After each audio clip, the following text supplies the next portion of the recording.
fahatsapana amin'ny fanatrehan'Andriamanitra ohatrany hoe rehefa mandalo ady ianao a dia ohatrany mahatsiaro maivana izany, tsy mitovy any amin'ny olona rehetra hoe mandalo ady dia kivy fa ianao vao mahay mitraka.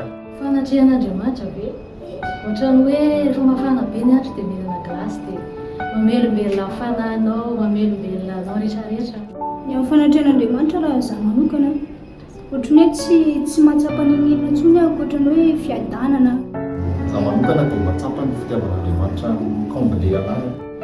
Rehefa fotoana fidirana ohatran'ireny dia atsapako hoe keken'Andriamanitra. Fotoana traheny a, hoe ohatran-taona izany dia tsy maintsy misy fanasitrahana. Dia miova mihitsy ny atmosfera na manodidina anahy na ny ao anatiko dia tsy mahavita ninona intsony aho ohatrany hoe idera, iankohaka, ilaza ny fahatsarany dia ilaza ny fitiavana. Dia miteny aminao izy, manoro lalana anao. Dia vita ilay izy a, dia tena hoe velombelona ianao a. Dia mahatsapa fiadanana atao anatiko tsy mita amin'izao fotoana izao.